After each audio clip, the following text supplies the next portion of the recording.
The sun hung low in the sky over Oakridge, casting long shadows along the quiet streets.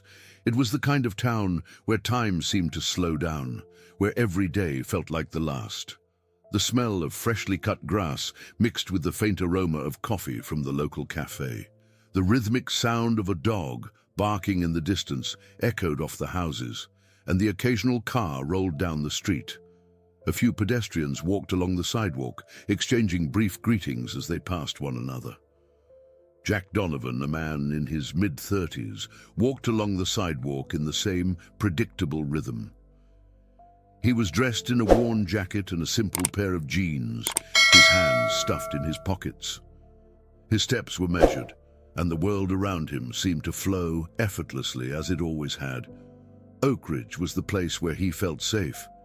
He knew the faces of the people he passed, exchanged pleasantries with the store owners, and knew exactly what time the morning fog would roll in. Nothing ever changed. Jack's life was small, but content. His thoughts drifted to his workday ahead as he took another step, the sound of his boots clicking softly on the pavement. The quiet hum of life around him seemed almost soothing, too familiar to be of much interest. He glanced at his phone screen, checking the time, just a few minutes before his shift started at the auto repair shop downtown. Another day, another routine. And yet, as his eyes wandered over the sidewalk, something strange caught his attention. A wallet. It lay half-buried beneath a few scattered leaves near the curb, its edges worn and faded, as though it had seen more than its fair share of years. Jack hesitated for a moment, his gaze lingering on it. It wasn't an unusual sight. People dropped things all the time. But there was something about the way this wallet lay there, abandoned and forgotten, that seemed out of place. He looked around, his eyes scanning the empty street. No one was in sight, no frantic searchers, no one walking by, no sudden rush of people looking for what was now lying before him. Just the sound of wind rustling through the trees. Jack took another step closer. Without fully thinking, he bent down to pick it up. The leather felt old, soft to the touch, but sturdy, the kind of material that had been through its share of wear. He opened the wallet slowly, feeling a strange weight in his hand. There was no immediate rush of relief, no voice in his head telling him to leave it alone. Instead, there was only curiosity, an inexplicable need to know what was inside. Inside the wallet, Jack's eyes first landed on a stack of bills. Thick rubber bands held together a significant sum of money, more cash than he'd ever seen in one place. It wasn't hundreds of dollars. It was thousands wrapped neatly in stacks. He blinked and rubbed his eyes, unsure of what he was seeing. He wasn't one to count his lucky stars, but even Jack couldn't deny the absurdity of the situation. Why would someone leave all this money just sitting there? His gaze shifted from the cash to the next item, a driver's license. The name on the ID was Franklin C. Rios, a name that meant absolutely nothing to Jack. He didn't recognize the man. The picture on the ID was of someone much older than Jack, a rugged-looking individual with a stern expression. The license was clearly worn, its edges chipped from years of use, but there was no other identifying information. Then, his fingers brushed against something cold, something solid and metallic. Jack hesitated for a moment, but then slowly pulled out what appeared to be a key. Not just any key, though.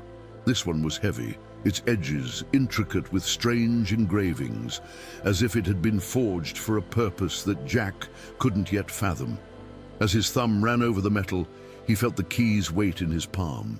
It was unlike any key he'd ever held before. The engraving on the side was strange, like a symbol from a time long past, too elaborate to simply be decorative. It looked important, almost ancient, as if it held meaning beyond the ordinary. Jack's pulse quickened. What kind of key was this, and what did it unlock?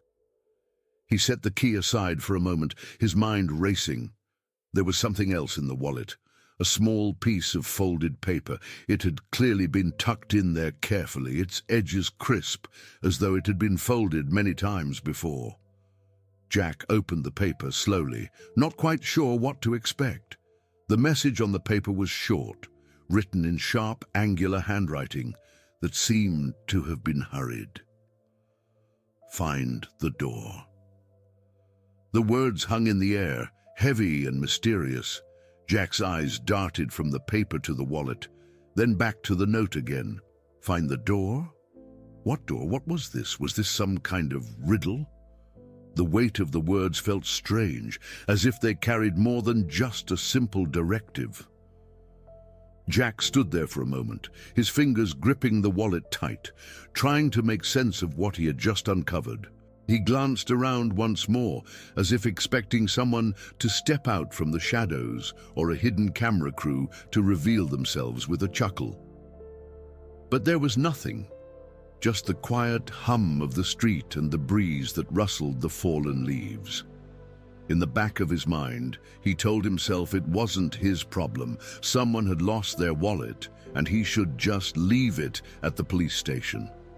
That's what any responsible person would do, right? But Jack's fingers lingered on the key, the note, and the mysterious man's ID. There was something about this that he couldn't shake. What if the message meant something more? What if this wasn't just a random accident? His curiosity began to pull him in. He stuffed the wallet back into his coat pocket and continued walking, but this time his steps weren't as casual. There was a quickened pace, a subtle sense of urgency that had crept into his chest. He wasn't sure where this path would lead, but there was something inside him that urged him to keep moving forward. Maybe it was the key. Maybe it was the note. Maybe it was the sudden weight of a decision hanging in the balance. All he knew was this: the door was out there, and it was waiting for him. Jack's apartment, as usual, was quiet. The kind of quiet that made his thoughts feel louder than they actually were. He set the wallet down on the kitchen counter, his eyes flicking back and forth between the stack of cash, the key, and the crumpled piece of paper. His fingers lingered over the key, feeling its strange weight again, its intricate design confusing him even more. What did it open? And why would someone go to the trouble of leaving this behind? Jack leaned against the counter, trying to calm his racing thoughts. He hadn't planned on doing anything with the wallet, yet here he was, unable to stop turning it over in his hands. His mind kept going back to the words on the note. Find the door. What door? Was it a literal door, some sort of safe, or was it a metaphor for something deeper? The air felt heavy, pressing in around him, and for the first time in years, he felt a shiver of excitement, an unfamiliar, almost thrilling feeling. It was a sensation that made his blood race, a pull deep inside of him that urged him to act. He glanced out the window at the peaceful streets of Oakridge, where nothing out of the ordinary ever seemed to happen. But today felt different. Something had shifted. Jack knew he couldn't just ignore it. There was no turning back now. He shoved the key and the wallet into his jacket pocket, grabbed his keys, and headed out the door. As he stepped into the cool evening air, Oakridge felt both familiar and alien. The town he had always known, where everyone waved when they passed each other, felt strangely distant now. His mind was racing too fast, filled with the cryptic message and the thought of whatever mystery lay ahead.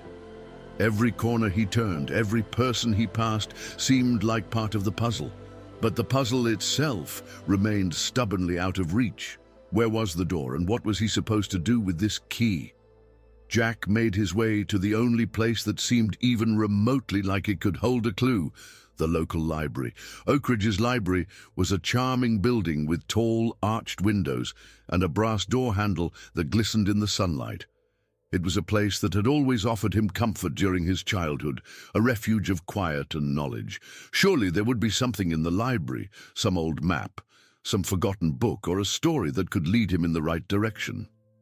When he arrived, the library was mostly empty. The librarian, Mrs. Hawkins, a silver-haired woman who had worked there for decades, was seated at the front desk, sorting through a pile of books. She looked up as Jack entered and gave him a kind smile, though there was a question in her eyes. Jack had never been one to spend much time here anymore. It wasn't as if he had any real reason to visit. "Looking for something specific today, Jack?" Mrs. Hawkins asked, her voice warm yet tinged with the faintest curiosity. He nodded, not really sure how to explain what he was searching for. "Just exploring, I guess. You know, looking into some old town history." Her smile widened and she gestured to the rows of shelves. "Well, if you need anything, you know where to find me. We have a few local histories back in the back if you're interested." Jack gave her a distracted smile and made his way toward the back of the library. The shelves of dusty books stretched high, the air thick with the smell of old paper. He ran his fingers along the spines, half-heartedly glancing at the titles, until something caught his eye. A thick, leather-bound book with no title on the spine. It stood out against the others in a way that made Jack pause. He pulled it from the shelf, the weight of the book surprising him. It was old, worn, and the cover had strange markings that matched the ones on the key. Without thinking, he opened it. The pages inside were filled with dense text, but it was the illustrations that caught his attention. Detailed drawings of keys, doors, and symbols he had never seen before. He flipped through the pages, his heart beating faster with each turn. The more he read, the more he felt as though he was uncovering something ancient, something that had been hidden for years, and yet none of it made sense. Then he found it. A sketch of a large, ornate door, covered in engravings with a keyhole that matched the shape of the key he had found. Below the image was a short passage of text. "The key of Rios unlocks the door to the forgotten path. Only those brave enough to seek the truth will find their way." Jack's hands trembled slightly as he read the words. The passage mentioned a key of Rios, and the description was eerily similar to the key in his pocket. He reread the line over and over again. What forgotten path? What truth? The more he read, the less clear it became, and yet the more urgent it felt. Jack had always been someone who prided himself on practicality, on logical thinking. But this didn't fit into any kind of rational explanation. He could feel the weight of the mystery pressing on him, pushing him forward. The door, the key, the path. Jack slammed the book shut, his pulse pounding in his ears. He had to find it, whatever it was. The book was a clue, but it wasn't enough. It led him in the right direction, but there was still so much left unanswered. His mind buzzed as he quickly made his way out of the library. The key still burned in his pocket, and the cryptic message clung to his thoughts like a fog he couldn't shake. There was only one thing left to do: find the door, whatever it took.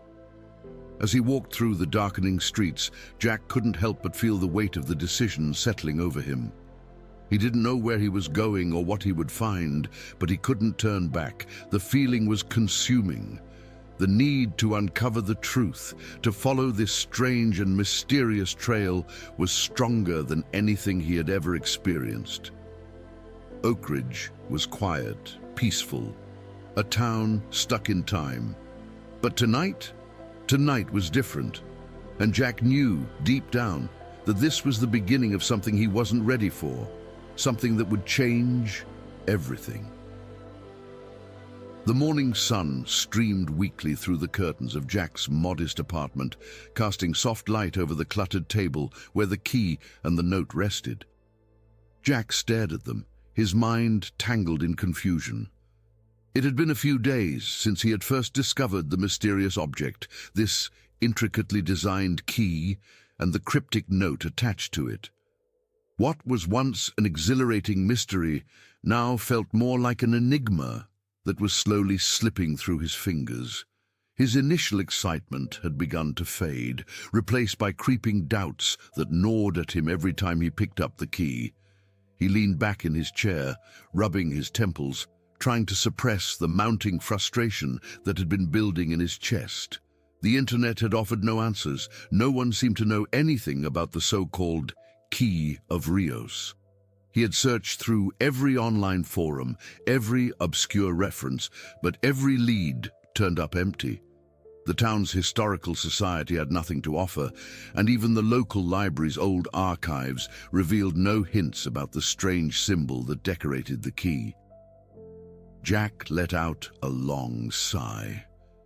Perhaps he had been too eager. The allure of finding something forgotten, something with historical significance, had clouded his judgment. Maybe this was all some kind of mistake. A coincidence, or worse, a prank. He couldn't deny that the whole thing seemed too far-fetched now. After all, who would leave behind a key, marked with symbols he couldn't decipher, with a cryptic note attached? His fingers traced the cold edges of the key, the worn metal smooth to the touch. It wasn't like anything he'd ever seen before. The symbols were intricate, spiraling into one another, like a language he didn't understand. Jack had taken the time to photograph it, hoping a more expert eye might be able to interpret the designs. Yet every expert he reached out to shrugged off the idea, suggesting it was either a part of a very elaborate hoax or simply an odd artifact with no real meaning. The note was just as baffling. He hadn't shown it to anyone yet. He wasn't sure how he could. It was too personal, too strange. It read simply, "Find the door. The key will guide you." Who wrote it? Why was it left for him to find? The more Jack stared at the words, the more they felt like a puzzle he couldn't solve. And yet, the more he thought about it, the more a part of him refused to let go of the idea. He couldn't shake the nagging sensation that the key was meant for him. But what was it meant to unlock? As the days passed, Jack's uncertainty deepened. A part of him wanted to give up, to walk away from the mystery and move on with his life. His friends, especially Sam, had been vocal about his obsession. Sam had warned him more than once that he was wasting his time, that he was chasing something that didn't exist. But Jack's refusal to listen to their advice was becoming harder to ignore. Every conversation he had felt hollow, a reminder of how distant he had become from his old life. The key had consumed him. He could barely focus on his job at the bookstore, and his social circle was slowly shrinking. He was beginning to feel isolated, caught between the allure of the mystery and the pressure of those around him who urged him to let it go. Jack's phone buzzed, snapping him out of his thoughts. It was a text from Sam. "Sam, you still doing that crazy thing? You need to let it go, man. It's not worth it. Trust me on this one." He stared at the message for a long time, the words echoing in his mind. Sam's warning wasn't new, but it stung more now. Sam had always been the practical one, the voice of reason. It was part of the reason why they had been friends for so long. But this time, Jack wasn't sure he could follow his advice. There was something deep inside him that refused to quit. What if this key meant something important? What if it held the answers to a question no one else had ever thought to ask? "Jack, I can't let this go. There's something here. I can't explain it, but I know I'm on the right track." He hit send before he could second-guess himself. Almost immediately, Sam replied. "Sami, Jack, I don't know, man. I've seen you go down these rabbit holes before, and they never end well. Just be careful." Jack stared at the screen, feeling a mixture of guilt and determination. He didn't want to disappoint Sam, but something told him that this was different. This wasn't just another fleeting obsession. The key and the note had gotten under his skin in a way he couldn't describe. He needed to see it through. A quiet knock on the door interrupted his thoughts. Jack wasn't expecting anyone, but he got up and opened it anyway. Standing there, slightly out of breath, was his neighbor, Liz. She was a woman in her late 20s who lived down the hall and had become a semi-friend over the past few months. Liz looked concerned as she looked up at Jack. "Hey, Jack," she said, her voice hesitant. "I saw you out by the library again yesterday. You've been spending a lot of time there lately. Everything okay?" Jack hesitated, not sure how much to tell her. He wasn't sure he wanted anyone else getting involved in his strange obsession, but something about Liz's genuine concern made him feel like he couldn't lie. "I'm fine," Jack said, offering a half-hearted smile.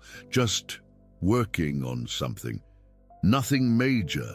Liz raised an eyebrow, unconvinced. "I know you don't want to talk about it, but you've been looking pretty preoccupied. Whatever it is, I hope you're careful. You've been acting a little off lately." Her words hung in the air, heavy with unspoken concern. Jack gave a short nod, still unsure of how to respond. He didn't know how to explain to Liz, or anyone, that his life had started to revolve around the key and the note. How could he tell her that the strangest part of it all was that, for reasons he couldn't understand, he was more certain than ever that he was meant to uncover the truth behind this mystery? Liz watched him for a moment, her gaze lingering on the key resting on his kitchen table, though she said nothing. "Well, if you ever need anything, just let me know," she said, breaking the silence. "Take care of yourself, okay?" With that, she turned and walked back down the hallway, leaving Jack alone again with his thoughts. He turned back to the table where the key and the note still lay. He had no idea where this journey would lead him, or if it would lead him anywhere at all. But one thing was certain: he couldn't stop now. He needed to know what the key unlocked. The days dragged on. Despite the lingering doubts, Jack couldn't pull himself away from the mystery of the key. It consumed his thoughts, his waking hours, and even his dreams. He had read everything he could find about hidden doors, secret societies, and ancient artifacts. The more he searched, the more he felt like he was chasing shadows, like there was something just beyond his reach, something he wasn't seeing. It was on one of those days when the weight of the uncertainty pressed hardest on him that Jack's routine was broken by a strange encounter. It started as an ordinary afternoon. Jack had just finished his shift at the bookstore, a quiet place tucked away from the bustling streets, where the smell of old paper and coffee mingled. It was one of those rare days when the sun was out, the sky a clear blue, and the streets were bustling with the sounds of people going about their business. Jack had hoped for some sense of normalcy, but the moment he stepped outside, the feeling that he was being watched returned. A low chill crept up his spine. He didn't see anyone suspicious at first, but something in the air felt off, like the world around him had shifted in a subtle way. He adjusted the strap of his backpack, trying to ignore the growing sense of unease. Maybe he was just being paranoid. He had been spending too much time on this obsession with the key. Perhaps the weight of it was beginning to affect his perception. But as he walked down the street, his eyes darted to a figure standing just ahead, near the corner of a building.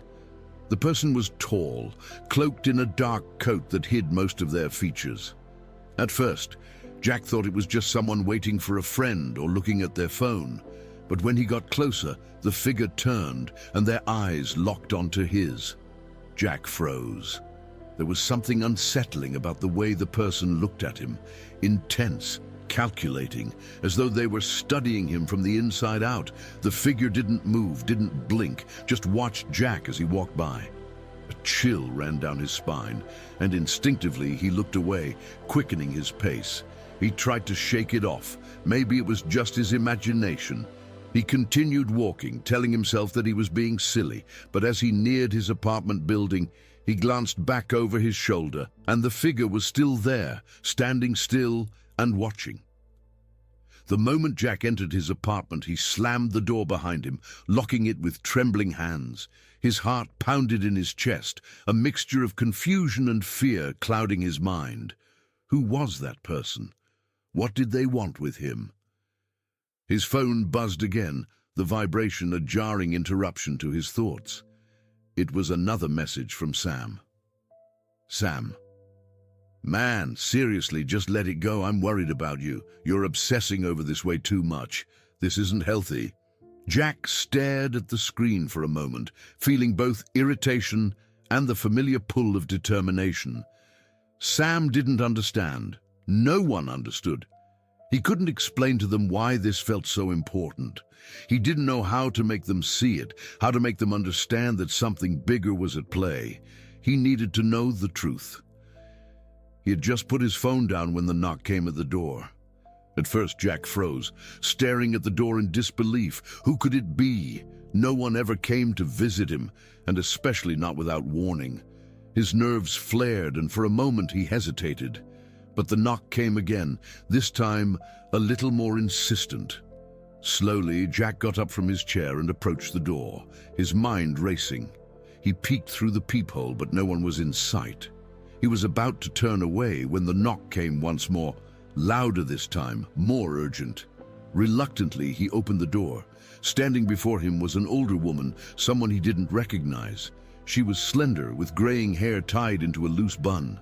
Her face was lined with age, but there was an intensity in her eyes, something that made Jack's heart skip a beat. "Sorry to bother you," the woman said, her voice low and shaky, "but I saw you out by the library the other day. And well, I think you might be looking for something that you shouldn't." Jack's brow furrowed. "What do you mean?" She glanced over her shoulder nervously before stepping inside, as if she wasn't entirely sure whether she should be there. Jack instinctively stepped back, unsure whether to be polite or suspicious. She seemed harmless enough, but her sudden appearance made him uneasy. "I'm not sure if you know what you've gotten yourself into," the woman said, her voice dropping to a whisper. "You've found something dangerous, and you're not the first one to be drawn into it." Jack felt his pulse quicken. Dangerous? What was she talking about? I don't know what you're talking about," he stammered, glancing down at the key on his table. "I'm just looking for answers. I found this key, and—" She interrupted him with a sharp shake of her head. "The key," she said, her voice dark and urgent, "is not just a key. It's a door. One that no one should open. People have been looking for it for centuries, and they're still looking. But you, Jack, you're getting closer than anyone else." The words hit Jack like a thunderclap. How did she know his name? And what did she mean? Getting closer than anyone else. He had never mentioned the key to anyone but Sam, and Sam had dismissed it as a wild goose chase. "Who are you?" Jack asked, his voice rising in confusion and fear. "How do you know all this?" The woman took a deep breath as though she were gathering her thoughts. "My name is Eleanor. I've been studying the key for years. I've seen people like you, people who are drawn into the mystery, who can't let it go. I've seen them go mad, chasing shadows, hoping for something that's not meant to be found." Jack felt a sinking sensation in his stomach. "What's at the other end of the door?" She took a step back, her face drawn. "That's the problem. No one really knows. Some say it's a treasure, others say it's something far darker. But either way, it's a trap. And you're too close. You need to stop before it's too late." Jack stood there speechless, the weight of her words pressed down on him, suffocating him with their urgency. His hand instinctively reached for the key on the table, and as his fingers wrapped around its cold metal, he felt a strange pull in his chest. The key was more than just an object. It was a gateway, one that he couldn't ignore. Eleanor watched him with a sad, knowing look. "It's not too late to walk away, Jack," she said softly, almost pleading. "Please, you don't know what you're about to get involved in." But Jack's resolve was stronger than ever. "I can't stop now. I need to know." Before Eleanor could say another word, Jack closed the door in her face, his heart racing in his chest. The warning echoed in his mind, but he couldn't turn back. Not now. Not when he was this close. The next few days were a blur for Jack. The warning from Eleanor haunted him, but it only served to fuel his obsession. He had barely slept, barely eaten, his every waking moment consumed by the key and the cryptic note. The more he thought about it, the more certain he became. He wasn't just meant to find this key. He was meant to open whatever it was supposed to unlock. There was no turning back now. The key, with its intricate carvings, had become more than just an object to Jack. It was a symbol of something bigger, something unknown. He had to understand what lay behind the door it would open. But where was that door, and how would he find it? His mind raced as he spent hours on the internet, searching for any clue that might point him in the right direction. He reached out to other enthusiasts, people who studied strange artifacts, paranormal occurrences, and lost treasures. But none of them could offer anything useful. Most dismissed his inquiries as fanciful speculation. A few seemed intrigued, but offered no concrete answers. He couldn't help but feel more isolated with each passing day, like he was standing at the edge of a precipice, looking out over an abyss of uncertainty. One evening, Jack returned to the library, his mind swirling with thoughts of Eleanor's warning. She had been so sure, so adamant, that the key led to something dangerous. But what if she was wrong? What if the door it opened was something that could change everything for the better?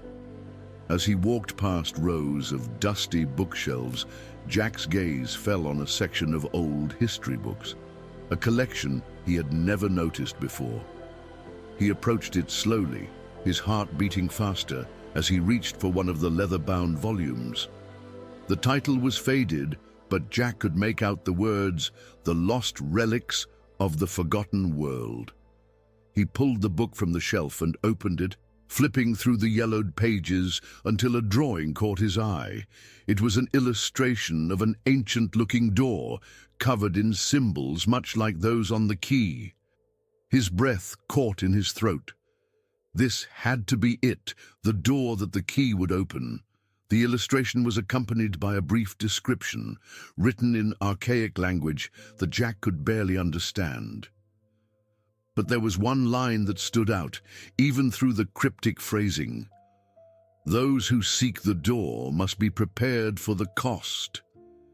Jack felt a shiver run through him. What did that mean? What cost was it referring to? He didn't know, but the words made the pit in his stomach grow larger. He couldn't turn back now. He had to find the door. He had to know what it would reveal. Suddenly, Jack felt a presence beside him.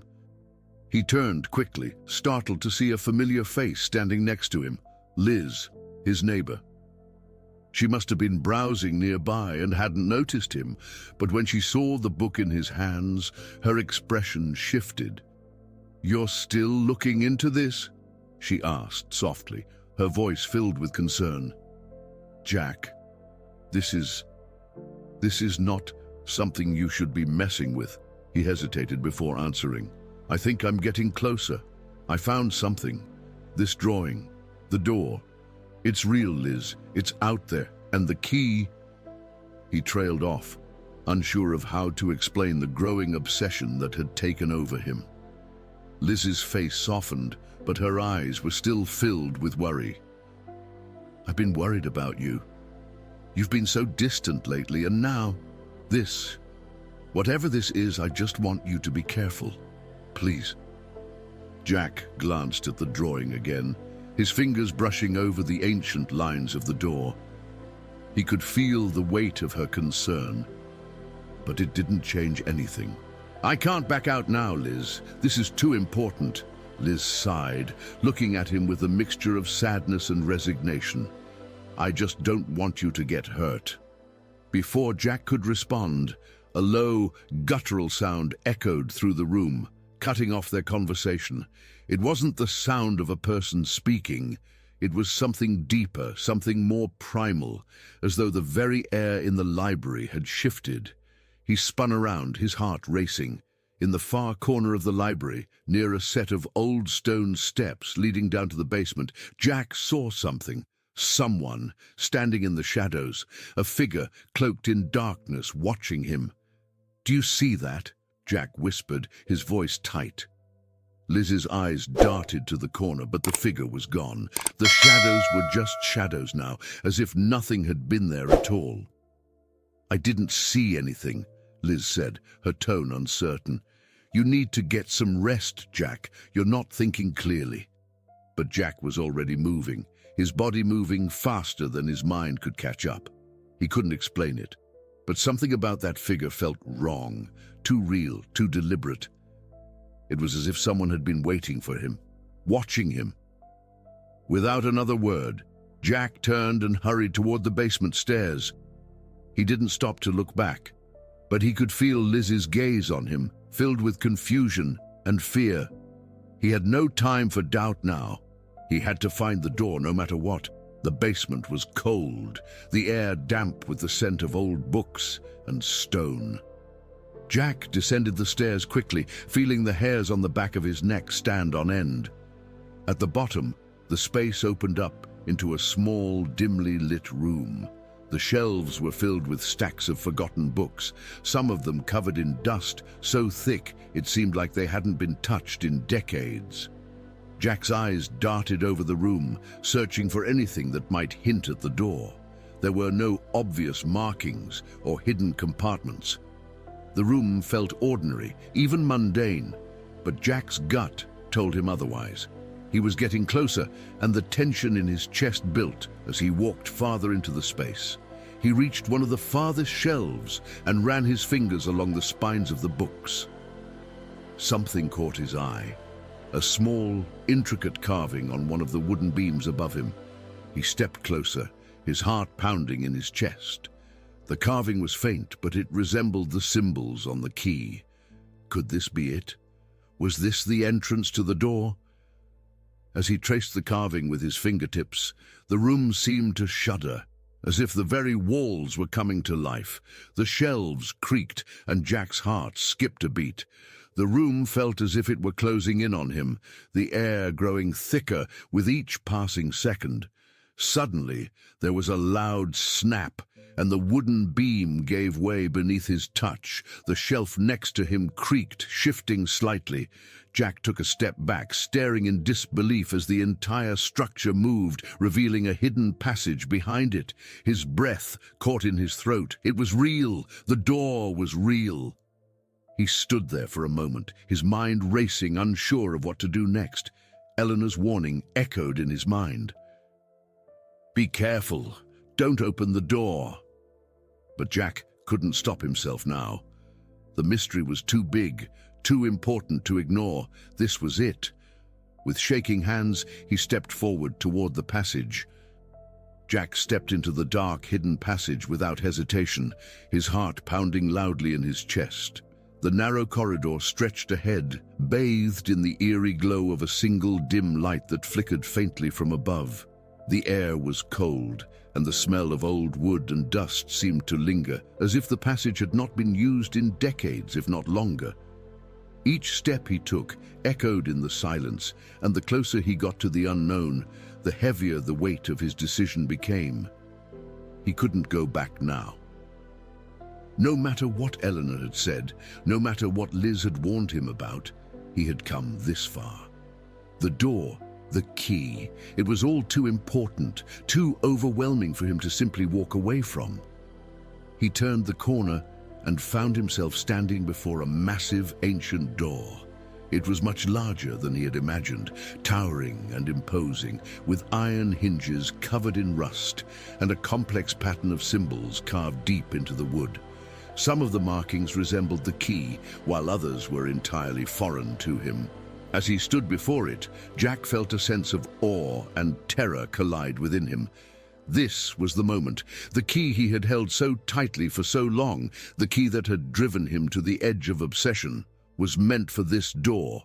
The key fit perfectly into the lock, and Jack's breath caught in his throat as he turned it. A low, creaking sound filled the air as the door began to open, revealing what lay beyond. What he saw on the other side was beyond anything he could have imagined. Inside was an enormous chamber, filled with strange artifacts and objects that seemed to come from a time long forgotten.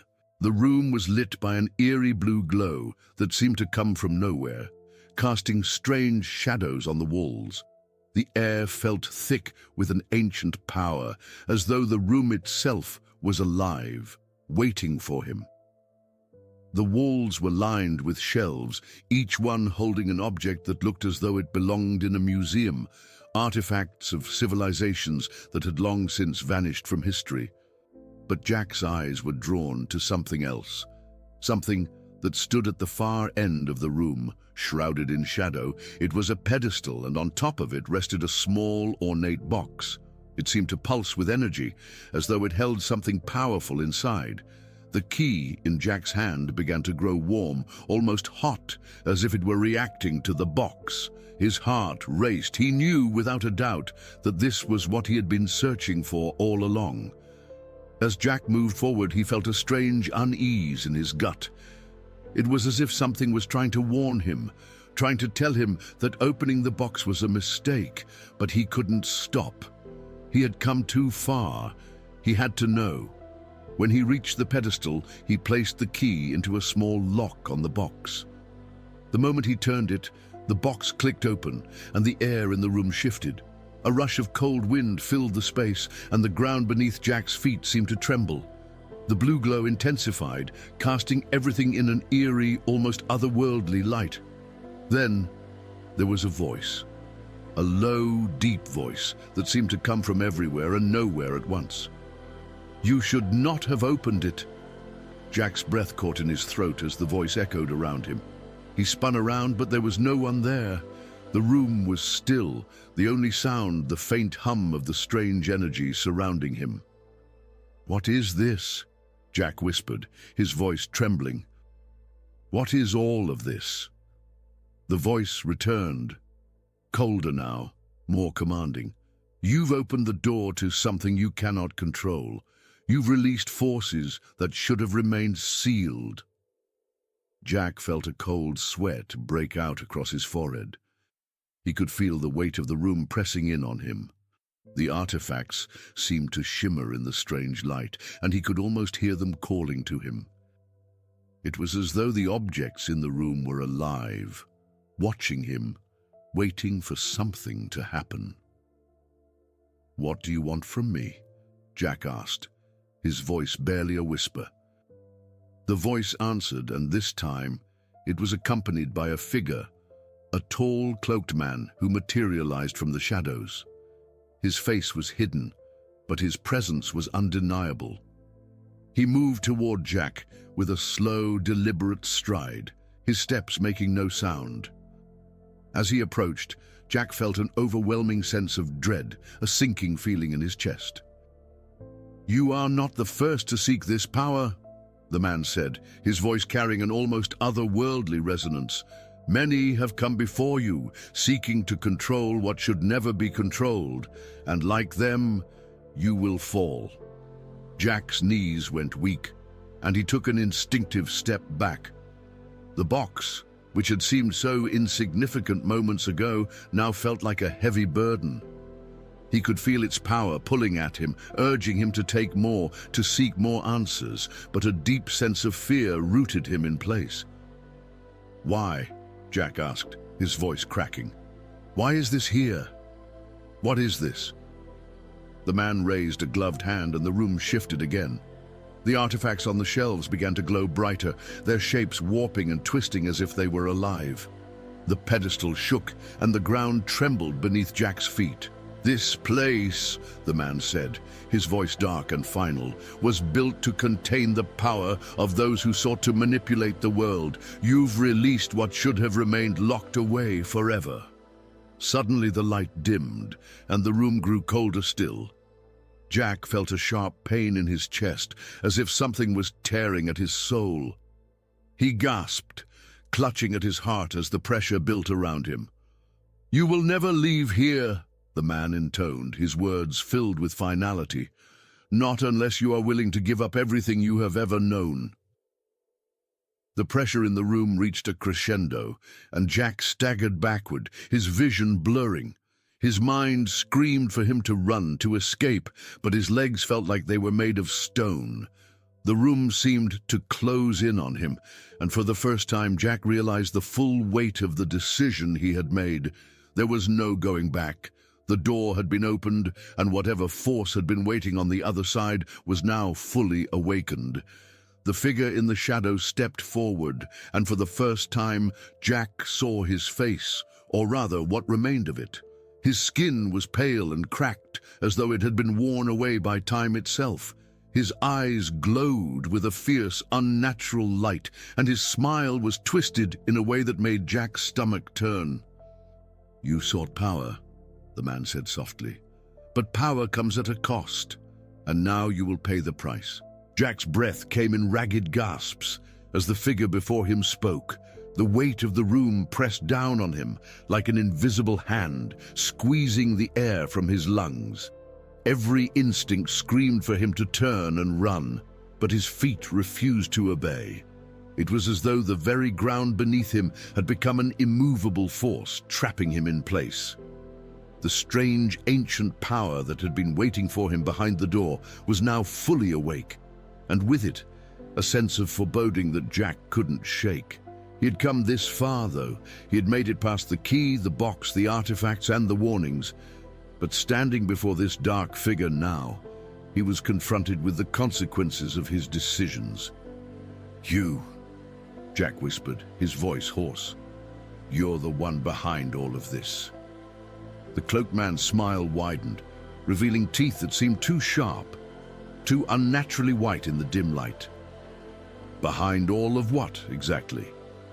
The question came slowly, almost casually, as though Jack's terror were a mere passing distraction. The room felt like it was closing in even more, the blue glow flickering violently now, as though the very walls themselves were alive, feeding off the fear that was radiating from Jack. His heart thudded against his ribs, each beat loud enough to drown out the rest of the world. "The key," Jack said, taking a deep breath to steady himself. "It wasn't just a key, was it? It was a weapon, a tool for unlocking something dark, something dangerous." The man laughed, a sound that echoed in Jack's skull, sending a chill through him. "Dangerous," the man repeated, his voice now tinged with amusement. "Perhaps. But isn't that the allure? Isn't that what you've always wanted? Power beyond your wildest dreams? Power to control the forces that shape this world?" Jack shook his head, trying to gather his thoughts. "I never wanted any of this," he said, though doubt lingered in his voice. Hadn't he come here seeking something more than just a simple answer? Hadn't he been searching for a way to change his life, to escape the monotony of his existence? "Lies," the man spat, his voice growing sharper. "You're a fool if you think you're any different from those who came before you. You've always wanted to understand, to possess, to control." Jack's mind raced, the memories of his journey flooding back. The strange occurrences, the whispers in the night, the puzzle pieces that never quite fit until now. He had been chasing something, a truth, a power that he didn't fully understand. And now, standing in this forbidden chamber, he realized just how much he had lost along the way. "Why didn't you stop me?" Jack demanded, his voice rising with frustration. "Why let me come this far? You could have turned me away at any point." The man's expression darkened, and for a moment, he was silent. His eyes seemed to pierce through Jack, as if measuring him, calculating the right response. Finally, he spoke, his voice low and cold. "Because I needed you, Jack. I needed you to open the door. You were the key to everything, literally and figuratively. Without you, none of this would have been possible." Jack's blood ran cold. "What do you mean? What do you need from me?" The man stepped closer, his presence overwhelming. Jack felt himself instinctively step back, but the ground seemed to press back against him, forcing him to stand his ground. "I need you to realize the truth," the man said softly, "the truth of who you are and what this place really is. This is not a mere chamber. This is a crossroads, between the living and the dead, between the known and the unknown. It is the place where powers that have been hidden for millennia converge. It's where the old gods still whisper their secrets. The word sent a shiver through Jack's spine. Old gods. Secrets. Powers. None of it made sense, yet it felt too real to ignore. None of this is real, Jack murmured, shaking his head. This is madness. You're trying to manipulate me, to use me like a pawn. The man smiled, but there was no warmth in it. It's not manipulation, Jack. It's fate. Everything has led to this moment. The key, the box, the artifacts, they were all part of the plan. And you, whether you admit it or not, were the missing piece. Without you, none of this could happen. Jack's chest tightened as the realization hit him with the force of a freight train. He had been part of something much larger than he had ever imagined. His actions had set events into motion that had been planned long before he even stepped foot into this place. It was no longer just a mystery to solve. It was a web of fate, one he had unwittingly become entangled in. The man stepped even closer now, and Jack could feel the heat radiating from him, as if the air around them was thickening. "I'm giving you a choice, Jack," the man said, his voice dropping to a whisper. "Join me. Help me unlock the full potential of the power in this room. Help me reshape the world. Together we can rule it." Jack's heart raced. The offer was tempting. Power, control, everything he had ever wanted. But at what cost? "I won't do it," Jack said firmly, his voice shaking with defiance. "I didn't come here for power. I didn't come here to destroy everything. I came here for answers, but I don't need to destroy the world to find them." The man's expression shifted, his eyes narrowing in displeasure. "Then you are a fool, Jack. You had the opportunity to reshape everything, and you've chosen to walk away. But you cannot escape the truth, no matter how hard you try. The power is already inside you. You can't undo what you've started." Jack felt the weight of the man's words sink in, a cold realization spreading like ice through his veins. It was too late to walk away now. The power had been unleashed, and he was a part of it, whether he liked it or not. The figure stepped back, his eyes glinting with malevolent satisfaction. "You've made your choice, Jack. Now you will face the consequences." The blue glow in the room intensified, and the walls seemed to tremble. Jack felt a surge of energy rip through him, threatening to break him apart. But just as he thought he might lose himself to it, something inside him clicked. He wasn't going to let this happen. He wasn't going to become part of this darkness. Sator. Jack's head spun as the room seemed to warp around him. The very air pulsed with the energy released from the open box, and it felt like the floor beneath him was shifting, like he was no longer standing on solid ground. The blue glow intensified until it was blinding, and the temperature dropped sharply, sending an icy chill through his body. The strange power that had been dormant for so long was awakening, and it was angry. It was as if the room itself had turned against him. The figure before him stood motionless, his eyes glowing with an eerie, unnatural light. His voice was low and calm, but there was a dangerous edge to it now, like the calm before a storm. "You think you can escape this," he said, his tone laced with contempt, "but the power inside you is already awakened. There's no running from it now." Jack's pulse quickened, his mind racing for a solution. His fingers clenched around the key in his hand. The key had been the beginning of this journey, and now it was the only thing that could stop it. He didn't know how he knew that, but it was undeniable. The key held the power to undo the damage he had done, if he could figure out how to use it. "You're wrong," Jack said, his voice shaky but resolute. "I don't want your power. I didn't come here to be your pawn." The figure stepped closer, his smile widening, his presence overwhelming. Jack could feel the weight of his gaze, like a physical force pressing down on him. "You misunderstand, Jack," the man said, his voice almost a whisper now. "I don't need you to want it. I need you to accept it. You have no choice in this." As the words sank in, Jack felt the energy swirling around him intensify, almost as if it were reacting to the man's commands. His chest tightened as he fought to maintain control, his mind screaming at him to do something, anything, but his thoughts were muddled, and the force within him was growing stronger, more overwhelming with every passing second. Jack staggered back, his eyes darting to the pedestal that still held the now closed box. He could almost feel the energy emanating from it, pulsing like a living thing. The truth was clear. The box, the key, the man, they were all connected. This was not just a physical battle. It was a battle of wills, of control, and Jack realized with a sickening clarity that the figure in front of him had more than just physical power. He had control over Jack's mind, over his every thought. "Fight it," Jack whispered to himself, though he wasn't sure if he was speaking to the man or to his own reflection in the polished surface of the floor. "Fight it with everything you have."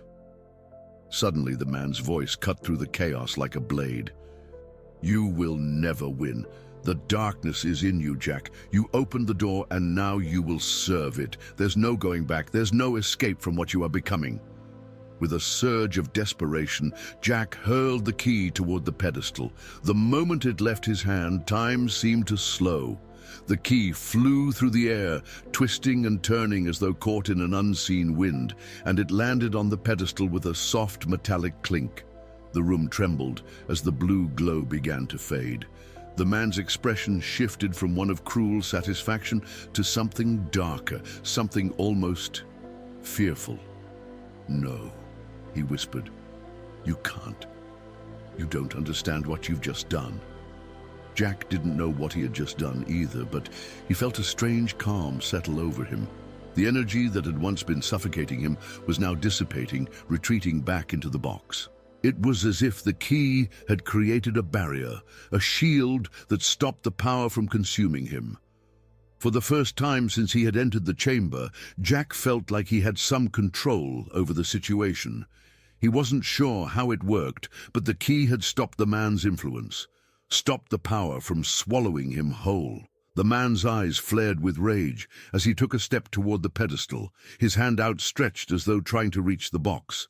But it was too late.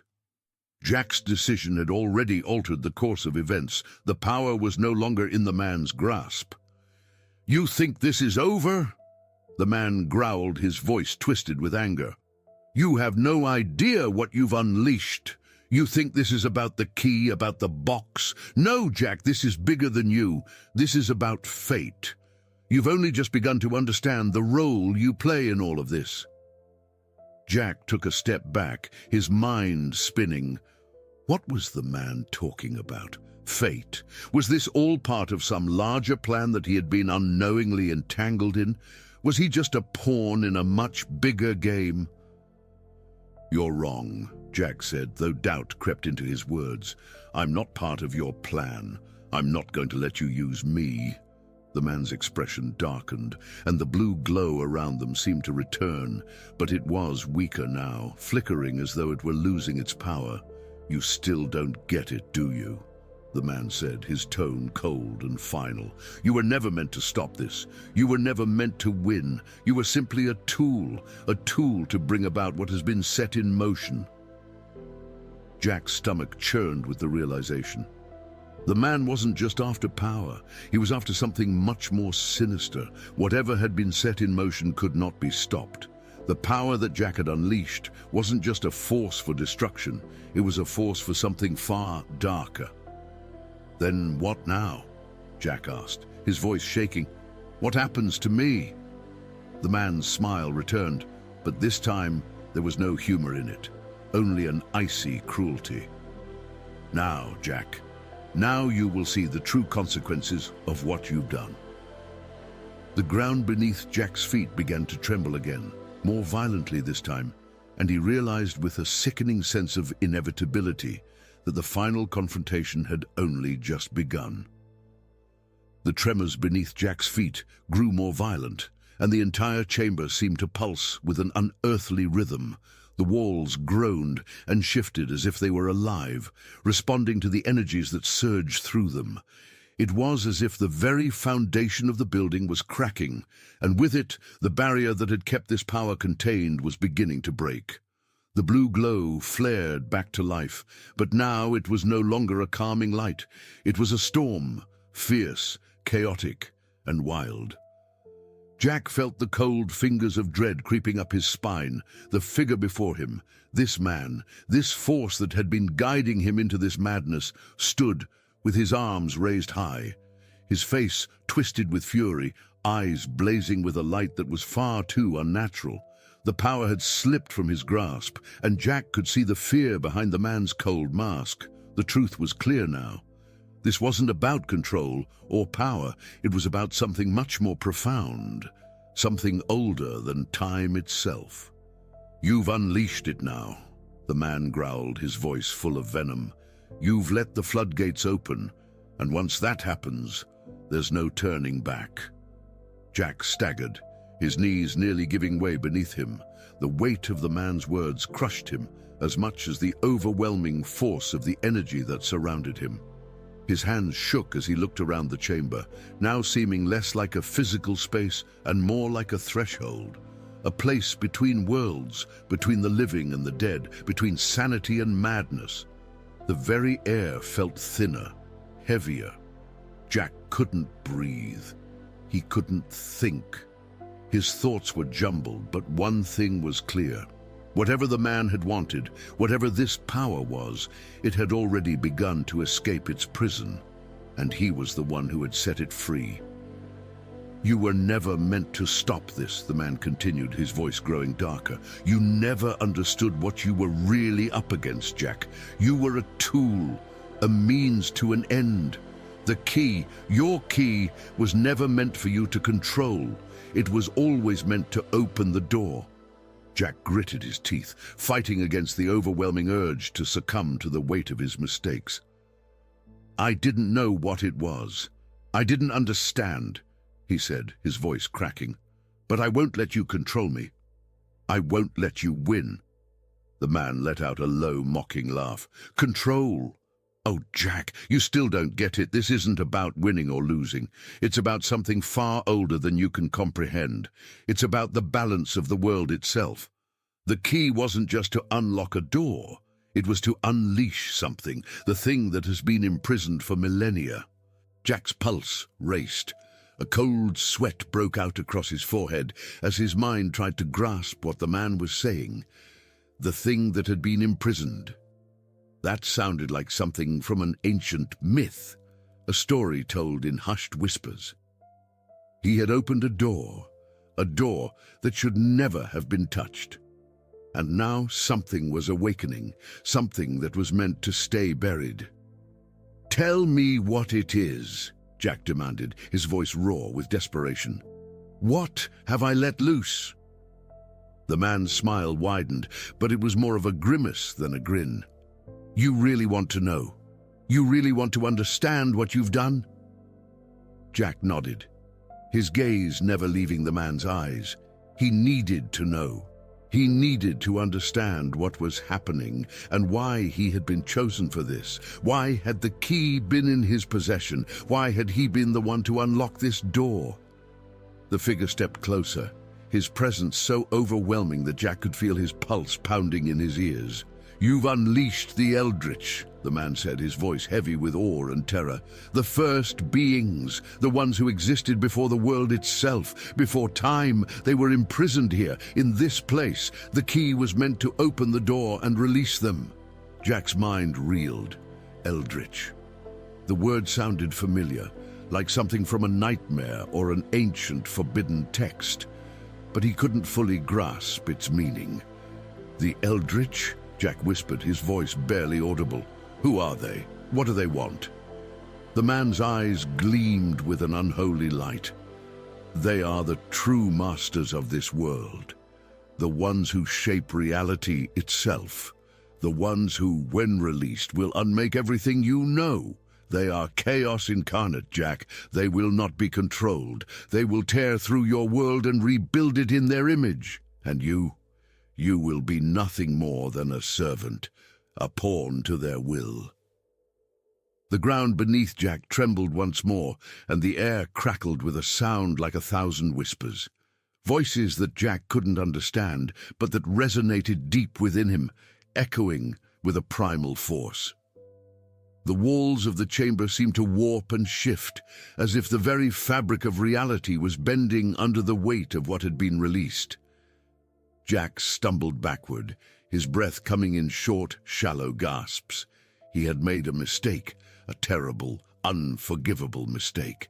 This power, this ancient evil, had been waiting for centuries to break free, and now he had unwittingly opened the door for them.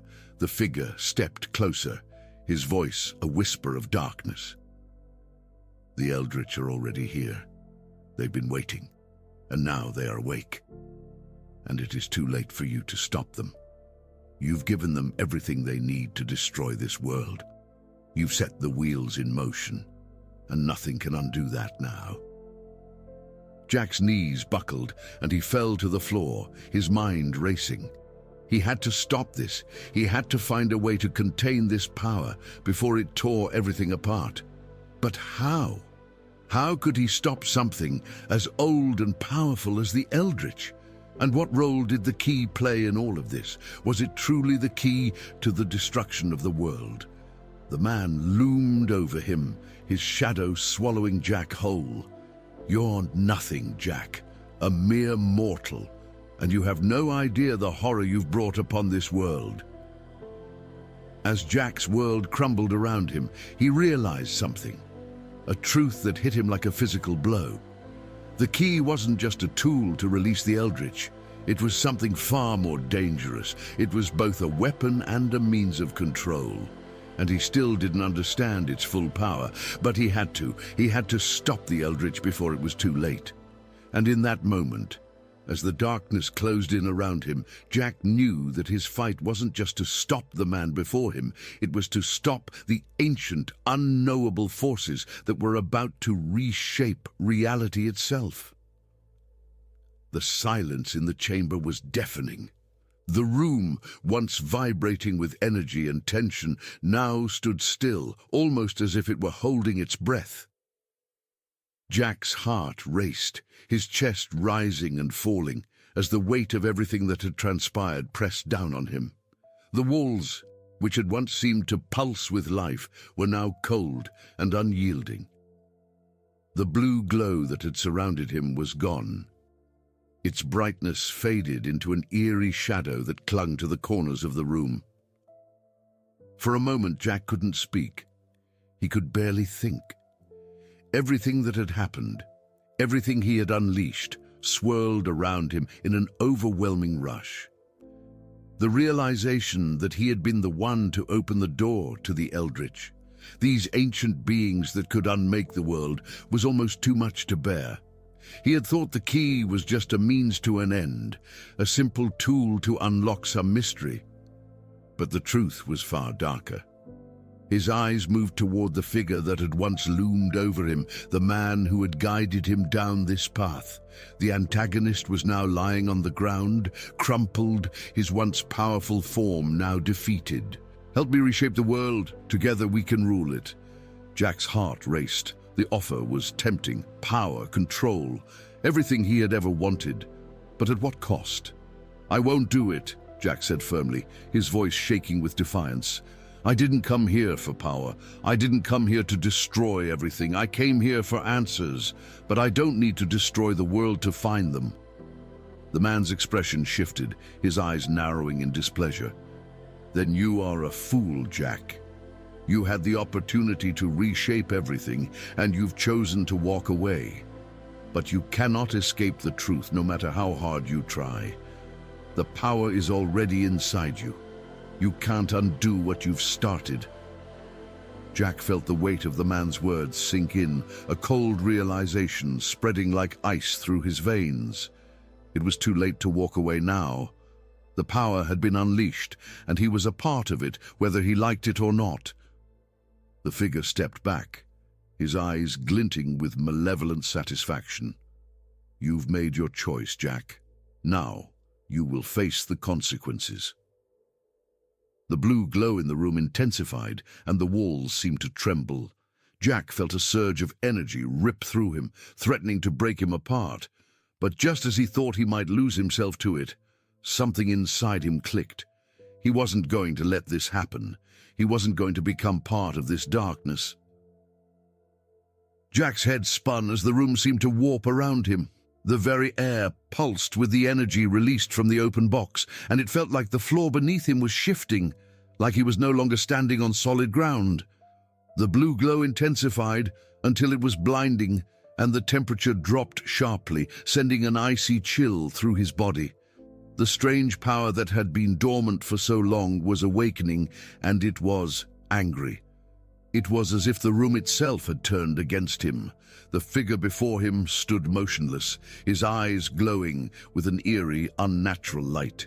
His voice was low and calm, but there was a dangerous edge to it now, like the calm before a storm. "You think you can escape this," he said, his tone laced with contempt.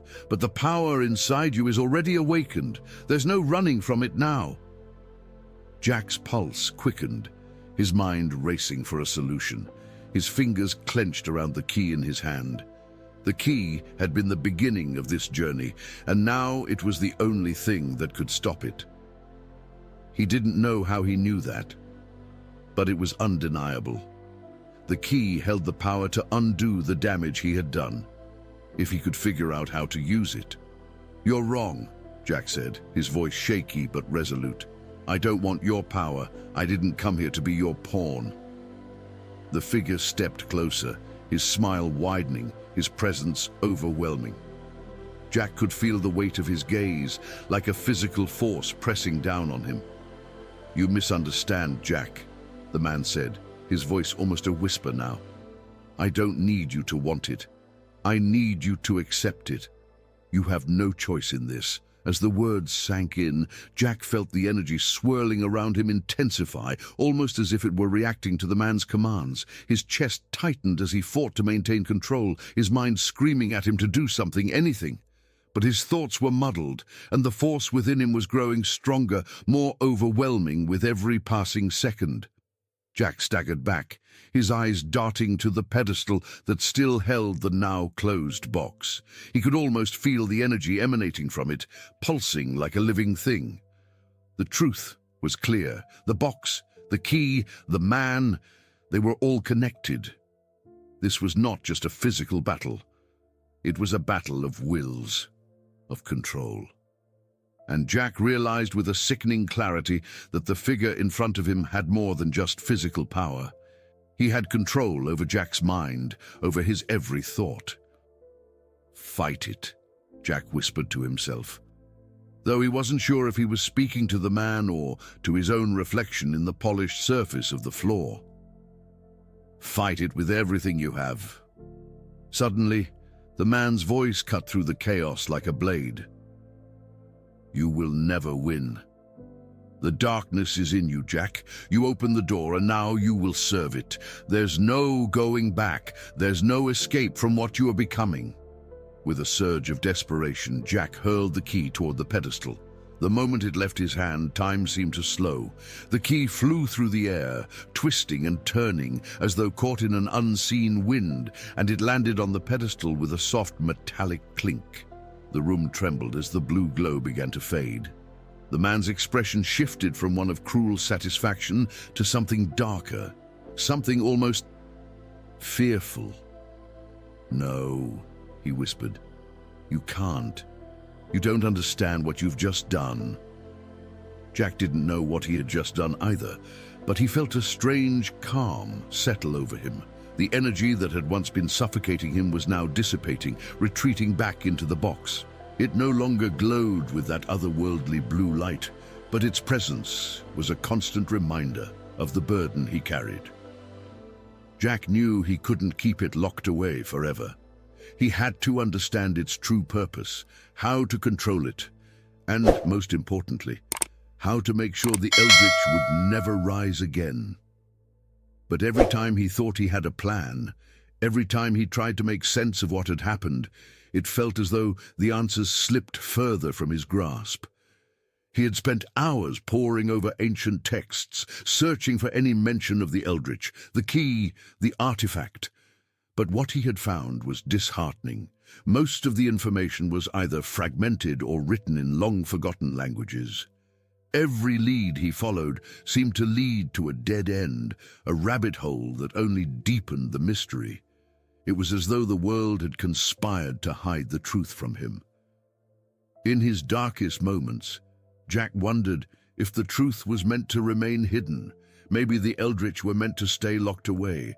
Maybe, by unlocking the door, he had disrupted a balance that had been in place for centuries. Maybe, by searching for answers, he was only digging himself deeper into a hole that he could never escape.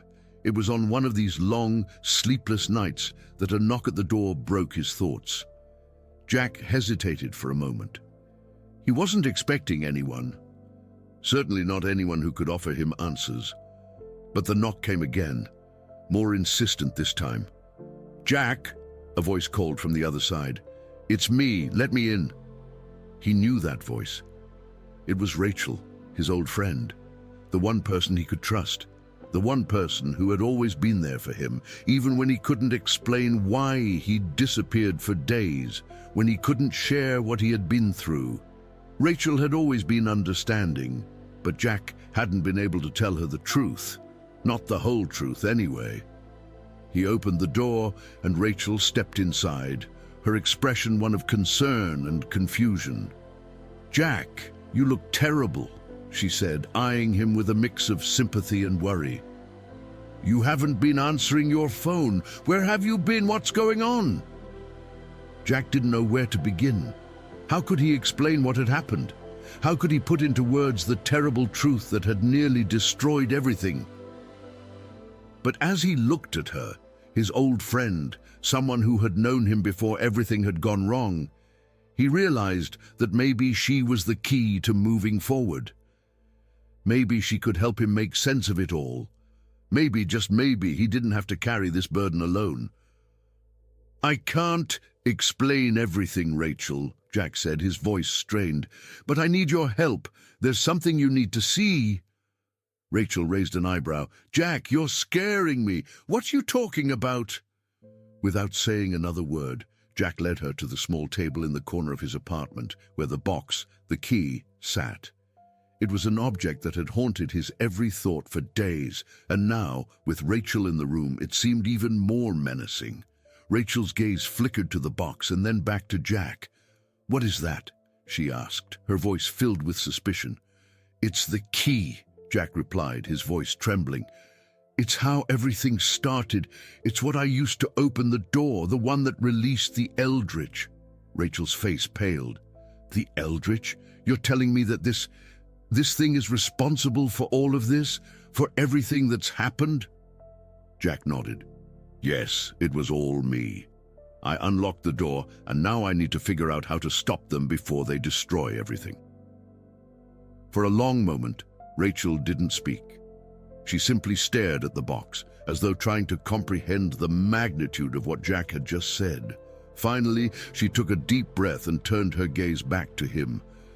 "I don't know what I can do to help, but you're not doing this alone. We'll figure it out together." Jack felt a surge of relief. For the first time in what felt like forever, he wasn't alone. The weight of the world didn't seem so unbearable now that Rachel was by his side. With her help, maybe, just maybe, he could find the answers he so desperately needed. But deep down, Jack knew this was only the beginning. The eldritch were still out there, and they weren't going to just fade away. They were waiting, watching. And if Jack didn't find a way to stop them, he knew that the world was going to fall into chaos. But there was still time. There had to be. The room was quiet again, but this time the silence felt different. It wasn't oppressive or filled with dread. No, this silence felt like a moment of calm after the storm, a time for reflection. Jack sat at the table, the box resting quietly in front of him. No longer a symbol of fear and uncertainty, but of resolve. The journey he had begun, one born out of a mistake, had transformed him. He was no longer the man who had unwittingly opened the door to a world beyond his understanding. Now he was someone determined to make things right, to face the consequences of his actions with the courage and strength he never knew he had. Looking across the room at Rachel, who had stood by him every step of the way, Jack felt a sense of gratitude mixed with a growing understanding of what truly mattered. He had been searching for answers, and while they hadn't come easily, he had found something even more important. He had found the power of trust, the value of friendship, and the undeniable truth that he wasn't alone. "I don't know how this will end," Jack said quietly, his eyes still locked on the box. "But I do know this. I won't stop until I've done everything I can to make sure the Eldritch never have a chance to rise again." Rachel gave him a reassuring smile, her eyes filled with warmth. "I believe you, Jack. We'll figure this out, together." The words hung in the air, a promise, an unspoken pact between two people who had faced the impossible and refused to back down. Jack thought about everything they had gone through, the betrayal, the fear, the confusion, but also the strength that had emerged in the face of adversity. He had come to understand that life wasn't always about the answers or even the destination. Sometimes it was about the journey itself, the choices we make, the people we choose to stand by, and the courage we find in the darkest of times. And as the days passed, Jack knew there was no easy fix. There would be more challenges ahead. There would be moments of doubt, and times when he would question whether he was strong enough to carry the weight of his decisions. But in the end, he would keep fighting, because what he had learned was this: strength wasn't about being invincible, it was about standing up, time and time again, even when the world felt like it was falling apart. Jack looked back at Rachel, his partner in this uncertain battle. "You know," he said with a smile, "I think I've learned something important through all of this." Rachel raised an eyebrow. "And what's that?" Jack's smile grew wider, a new sense of confidence in his eyes. That sometimes the greatest adventure is the one that forces you to grow. As the two of them prepared for the road ahead, they knew the danger was far from over. The Eldritch was still out there, waiting, but they also knew that no matter how dark the path ahead might seem, they would face it together. Because together, they were stronger than any fear, any unknown, and any force that could threaten their world. As Jack learned, sometimes our greatest challenges reveal strengths we never knew we had. What about you? Have you ever faced a challenge that seemed impossible, only to find strength in unexpected places? If you enjoyed this story and the lessons it brought, don't forget to like, share, and subscribe. Stay tuned for more captivating stories about courage, friendship, and the adventures that shape who we are.